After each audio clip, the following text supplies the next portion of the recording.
Hi guys, आज हम आप लोगों को ग्रुप डी में 22 सितंबर 2018 को पूछे गए फिजिक्स के सब सवाल न्यूमेरिकल और थ्योरी दोनों को कराने जा रहे हैं, जिसको आपको अच्छी तरह से देखना है और जो आपको आने वाले एग्ज़ाम में बहुत बेनिफिट होने वाला है या होगा।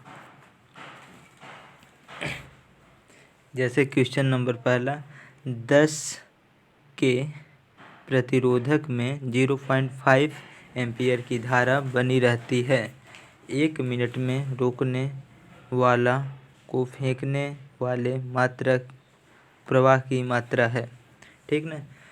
अगर इस तरह सवाल को हम देखते हैं तो इसमें हमें प्रतिरोधक आर का कोई यूज नहीं है, फिर भी सवाल लग जाएगा। जैसे इसमें क्या दिया है, आई कितना दिया है 0.5 एम्पियर आई दिया है। आई जो है करंट 0.5 एम्पियर। हम अगर देखते हैं टाइम को लिखते हैं टी, तो 1 मिनट दिया है, 1 मिनट। अब इसको मिनट को हम सेकंड में बदलते हैं तो हमारा आता है 60 सेकंड, तो सबको पता है। अब हम मान लेते हैं लेट या सपोज करिए total charge flow, let total charge flow, या लिखते हैं लेट चार्ज फ्लो। अब चार्ज फ्लो का मतलब क्या मानते हैं, क्यू को मानते हैं, तो हम क्यू बराबर जानते हैं होता आई इंटू टी। आई इंटू टी को अगर हम देखते हैं तो आई का मान दिया है 0.5 और टी का मान दिया है 60। अब ये आ जाएगा 30 सेकंड, यही आपका आंसर होगा। अगला सवाल देखते हैं। अगला सवाल दिया है, यदि 1000 वाट रेटेड इलेक्ट्रिक आयरन को 3 घंटे प्रतिदिन के लिए संचालित किया जाता है तो किलोवाट आवर में 30 दिनों में कुल ऊर्जा खपत क्या होगी। अब ध्यान से देखते हैं। इसमें हमारा दिया है पी का मतलब हमारा दिया पी कितना दिया हमारा, पी दिया हमारा 1000 दिया है वाट,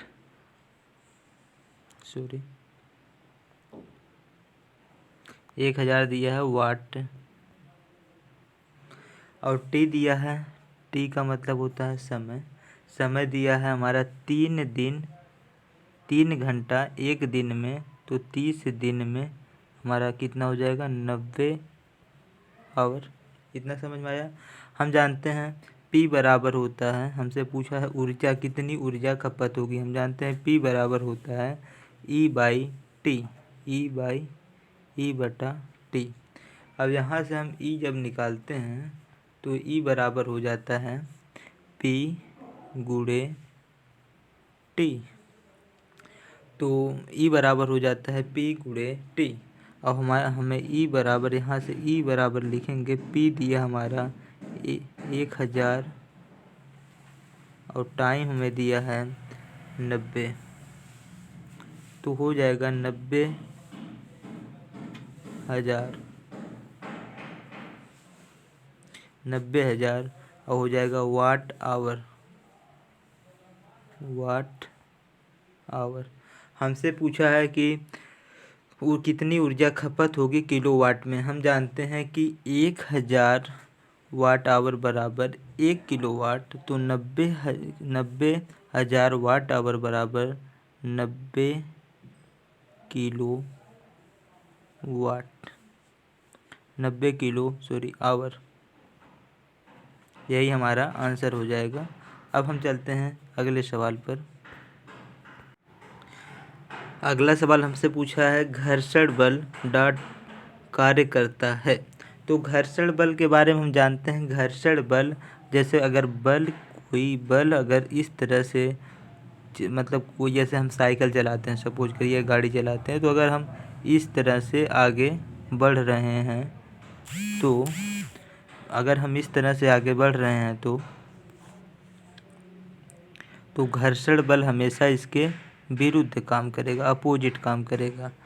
तो घर्षण बल बल की दिशा के विरुद्ध काम करता है। ऑप्शन 1 सही हो जाएगा। अगला सवाल चलते हैं। अगला सवाल हमसे पूछा है, ओडोमीटर एक उपकरण है जिसका उपयोग मापने के लिए किया जाता है। अब हम जानते हैं ओडोमीटर।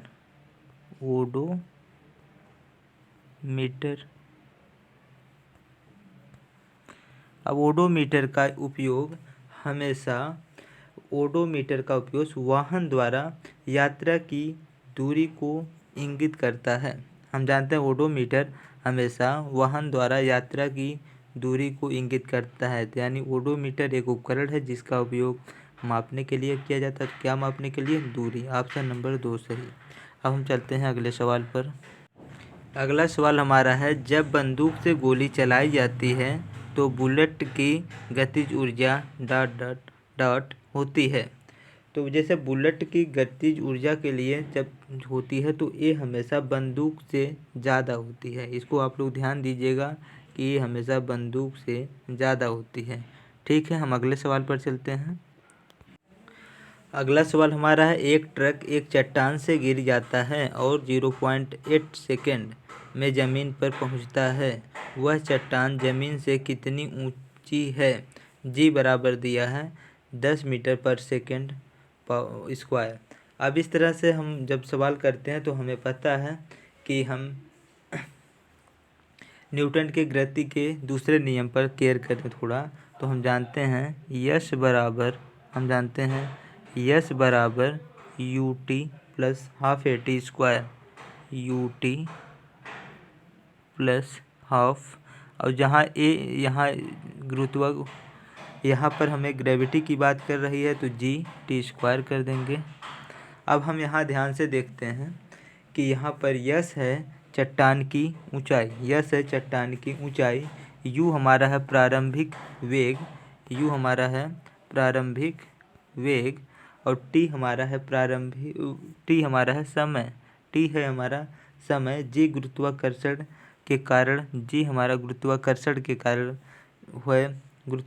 के कारण त्वरण, और t हमारा है टाइम।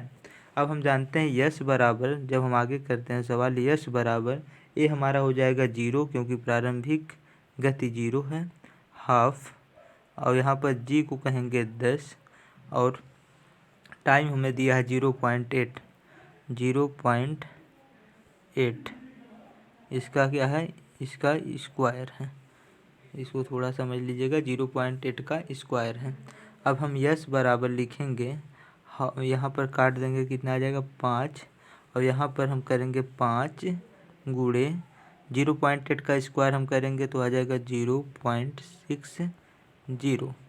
अब जब हम इसको सॉल्व करते हैं तो हमारा आ जाएगा 3.536, 5 चौक 20, 5 6 30, 30 2 32, और 2 डिजिट के बाद पॉइंट लगेगा तो हमारा आ जाएगा 3.2। कितना आ जाएगा? 3.2 मीटर। ठीक, अगला सवाल हम चलते हैं। अगला सवाल हमारा दिया है, जब वस्तु को मुख्य फोकस पर रखा जाता है तो एक अभिसरण दर्पण द्वारा निर्मित छवि का आकार होता है। तो कैसा आकार होता है? तो इसमें हम जान देते हैं कि इस तरह का होता है, तो अत्यधिक बड़ा। कैसा आकार होगा? अत्यधिक बड़ा। ये हम कल क्वेश्चन इस तरह का पूरा चीज़ कराए हुए हैं, उसको आप पिछले वीडियो में अच्छे से देख लीजिएगा। हम चलते हैं अगले सवाल पर। अगला सवाल हमारा दिया है, एक गैल्वेनोमीटर का उपयोग किया जाता है।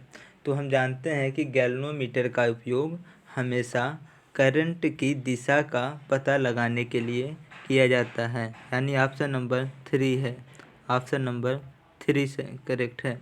और हम ये जानते हैं कि इसका आविष्कार 1820 ईस्वी में हुआ था, और इसका खोज जोहान श्रेइगर ने किए थे। जोहान श्रेइगर द्वारा गैल्वेनोमीटर का खोज किया गया था, और इसका उपयोग करंट की दिशा का पता लगाने के लिए किया जाता है। अगला सवाल देखते हैं। दिया है ... प्रकृति में अकेले नहीं होता है। तो हम इसके लिए जानते हैं कि बल प्रकृति में अकेला नहीं होता है। तो हम आज यही रखते हैं और इसी तरह से हम ये सीरीज जारी रखेंगे। आप लोग रेगुलर बने रहिए और ज़्यादा से ज़्यादा फ़ायदा उठाइए। धन्यवाद।